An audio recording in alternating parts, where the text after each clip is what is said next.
Hello students. आज मैं आप लोगों को एनसीईआरटी की क्लास 11 की बायोलॉजी की एक टॉपिक जो कि डाइजेशन एंड एब्जॉर्प्शन है, आज मैं वो आप लोगों को पढ़ाऊंगी। आज मैं आप लोगों को उसकी इंट्रोडक्शन बताऊंगी, ठीक है। जैसा कि हम इस स्लाइड में देख रहे हैं कि हमारे इंट्रोडक्शन में हमें क्या क्या पढ़ना है डाइजेस्टिव सिस्टम में। इसको हमने 2 पार्ट में डिवाइड किया है, that is the alimentary canal and the digestive glands. Alimentary canal में हमें पढ़ना है डाइजेस्टिव सिस्टम से हम क्या समझते हैं कि किस तरह से हम खाने को इनटेक करते हैं, क्योंकि हम जानते हैं कि खाना हमारे लिए कितना ज़रूरी है।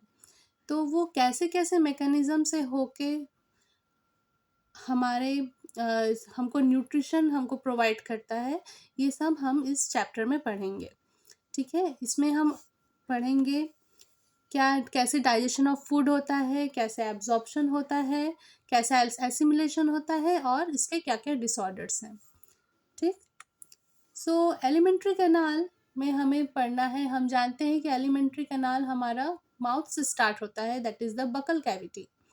उसके बाद salivary gland, tongue, teeth, oesophagus, stomach, small intestine and large intestine, ये हमारा एलिमेंट्री कैनाल का पार्ट है। और इन सब के बारे में हम एक एक करके पढ़ेंगे आगे के वीडियोस में। और इसमें सब डाइजेस्टिव ग्लैंड्स हैं जो कि बहुत हेल्प करते हैं डाइजेशन में, ठीक है। जिससे हमारे कुछ ऑर्गन्स हैं जो कि डाइजेस्टिव ग्लैंड सिक्रीट करते हैं, जैसे कि liver, pancreas, salivary gland, intestinal gland, okay. फिर हम इसमें पढ़ेंगे digestion of food, that is कैसे की मैकेनिज्म होता है इसका, हमारे फूड से लेके हमारे माउथ से लेके हमारे लार्ज इंटेस्टाइन तक कैसे कैसे प्रोसेस होते हुए कौन कौन से with the help of enzymes कैसे कैसे वो ब्रेक डाउन होते हैं, कैसे कैसे हमें इसमें न्यूट्रिशन प्रोवाइड होता है, ये सब हम इस चैप्टर में पढ़ेंगे of the digestion of food में। फिर एब्जॉर्प्शन ऑफ डाइजेस्टेड फूड, अब हमने खाना खा लिया, अब उसकी ब्रेकडाउन भी हो गई, अब वो जो उसमें जो न्यूट्रिएंट्स हैं वो हमारे टिश्यूज तक तो जाने चाहिए ना, तो अब वो कैसे एब्जॉर्ब होंगे इसमें हम ये भी पढ़ेंगे। और एसिमिलेशन, और वो कैसे यूज हो रहे हैं हमारे बॉडी में, इसको भी हम पढ़ेंगे। उसके बाद डिसऑर्डर ऑफ डाइजेस्टिव सिस्टम, कि इसके क्या क्या डिसऑर्डर्स हैं अगर हम सही ढंग से अगर खाना ना खाएं, या फिर हमने कुछ ऐसा खा लिया हो जो कि हमारे ऑर्गन्स में कोई प्रॉब्लम क्रिएट कर रहा हो, तो वो हमारे डाइजेशन में प्रॉब्लम कर रहा हो, इसमें हम डिसऑर्डर्स में पढ़ेंगे, ठीक है। तो नेक्स्ट है द न्यूट्रिशन क्या है। द लिविंग ऑर्गेनिज्म ऑब्टेन दो substance which are necessary for growth and maintenance, ठीक है। मतलब कि जो जो हम न्यूट्रिशन, जो जो लिविंग ऑर्गेनिज्म को जो जो खाने की ज़रूरत है, जो कि न्यूट्रिटिव है, वो कैसे हमारे बॉडी के ग्रोथ को, कैसे मेंटेनेंस को वो हेल्प कर रही है, वो होता है न्यूट्रिशन। जो खाना हमारे ग्रोथ में हेल्प करे, हमारे बॉडी के मेंटेनेंस में हेल्प करे, that is the nutrition. Next is the food. Food हम सभी खाते हैं, ठीक है, जिससे हमें क्या मिलता है, एनर्जी मिलता है, और क्या मिलता है, न्यूट्रिटिव एलिमेंट्स जो कि हमारे बॉडी के लिए यूजफुल है। और न्यूट्रिएंट्स क्या होते हैं, chemical substance present in food. अब हम जैसे चावल, रोटी, सब्जी खाते हैं, तो हमारे सब्जी में ऐसा नहीं है ना कि आलू खाएं तो आलू हमारे शरीर पे आ गया, या फिर भिंडी खाए तो भिंडी आ गया, ऐसा तो नहीं है ना। लेकिन आलू में या फिर चावल, दाल में जो न्यूट्रिएंट्स प्रेजेंट हैं वो हमारे बॉडी को एब्जॉर्ब होता है, वो हमारे बॉडी के यूज में है।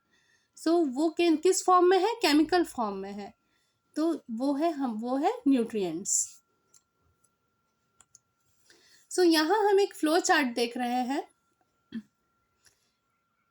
कि न्यूट्रिएंट्स को, फूड में क्या है, न्यूट्रिएंट्स प्रेजेंट है, और न्यूट्रिएंट्स को हमने 2 पार्ट में डिवाइड किया है, एक है इनऑर्गेनिक न्यूट्रिएंट्स और एक है ऑर्गेनिक न्यूट्रिएंट्स।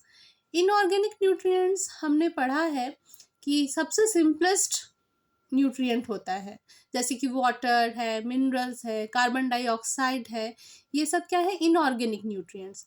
और ऑर्गेनिक न्यूट्रिएंट्स क्या है, इनऑर्गेनिक न्यूट्रिएंट से ही ऑर्गेनिक बना है, मीन्स कि कंबाइन होके वाटर, मिनरल्स, कार्बन डाइऑक्साइड, जितने भी प्रोटेक्टिव आपके जितने भी इनऑर्गेनिक न्यूट्रिएंट्स हैं, इन सबको कंबाइन करके ही क्या बना है, ऑर्गेनिक न्यूट्रिएंट्स मिला है। जैसे कि एग्जांपल में आप दे सकते हैं कि अगर हम कार्बन डाइऑक्साइड एंड वाटर को अगर हम करें, कंबाइन करें, तो हमें क्या मिलेगा, C6H12O6।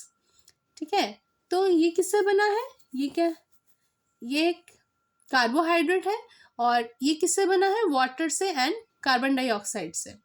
सो सिमिलरली जैसे कि हमारा ऑर्गेनिक न्यूट्रिएंट में हम देख रहे हैं कि कार्बोहाइड्रेट है, प्रोटीन्स है, फैट्स है, ये सब किससे बना है, सब इनऑर्गेनिक न्यूट्रिएंट से बना है। तो इसीलिए जो ऑर्गेनिक न्यूट्रिएंट्स को हम क्या कहते हैं, proximate nutrient, that is the macro nutrients. ये हमारे बॉडी के बल्क को बनाता है, ये हमारे बॉडी के बहुत इसेंशियल है। हमारे हर एक चीज़, हमारा टिश्यू हो, ऑर्गन हो, हर एक चीज़ हमारे बॉडी में किससे बना है, ऑर्गेनिक न्यूट्रिएंट से बना है। और वो ऑर्गेनिक न्यूट्रिएंट्स कैसे बना है, इनऑर्गेनिक न्यूट्रिएंट से बना है। सो इसलिए इनऑर्गेनिक न्यूट्रिएंट्स को हम क्या कहते हैं, प्रोटेक्टिव न्यूट्रिएंट्स या फिर माइक्रो न्यूट्रिएंट्स या ट्रेस एलिमेंट्स। ठीक है, इसमें वाइटामिन्स भी हैं और मिनरल्स भी हैं। प्रोटेक्टिव न्यूट्रिएंट्स का एक और रोल है कि जैसे हमारा कहीं कट गया, फट गया, कहीं पे कोई रिपेयर का जो काम है वो क्या करता है, कौन करता है, प्रोटेक्टिव न्यूट्रिएंट्स करता है। और प्रॉक्सिमेट न्यूट्रिएंट्स को हम लोग मैक्रो न्यूट्रिएंट कह रहे हैं। तो प्रॉक्सिमेट न्यूट्रिएंट्स हमारे बॉडी के बल्क को बनाता है। सो डाइजेशन का यहाँ पे डेफिनेशन क्या है, the conversion of complex food substance to simple absorbable form. मतलब जो हम खाना खा रहे हैं वो तो एक कॉम्प्लेक्स फॉर्म में है। अब वो जो हम उसे च्यू करेंगे माउथ में, फिर वो ब्रेक डाउन होगा, फिर हमारे ईसोफेगस से स्टमक होते हुए small intestine, large intestine, small intestine में और ब्रेक डाउन होगा। उसके बाद वो उसके न्यूट्रिएंट डिस्ट्रीब्यूट होंगे, तो एक वो सिंपल फॉर्म में वो कन्वर्ट हो जा रहा है। और इसी कन्वर्जन को क्या कह रहे हैं हम, डाइजेशन। और ये एक मैकेनिकल प्रोसेस भी है और बायोकेमिकल प्रोसेस है। मैकेनिकल प्रोसेस कैसे है, जैसे आपने खाना खाया तो आप उसे क्या कर रहे हैं, पहले वो च्यू कर रहे हैं, तो च्यूइंग क्या है, एक मैकेनिकल वर्क है। ठीक है, तो इसीलिए ये मैकेनिकल है। और बायोकेमिकल क्यों है, क्योंकि जैसे ही वो हम इनटेक कर रहे हैं तो हमारे ऑर्गन्स जो फंक्शन कर रहे हैं, जितने भी उसमें एंजाइम्स इंक्लूड हो रहे हैं, जो भी केमिकल्स यूज़ हो रहे हैं, वो हम इसलिए वो बायोकेमिकल प्रोसेस है, बायोकेमिकल से वो ब्रेक डाउन हो रहे हैं। ठीक है, सो यही था आपके इंट्रोडक्शन में, और इसी के बारे में हम एक एक करके पढ़ेंगे। ठीक है, थैंक यू।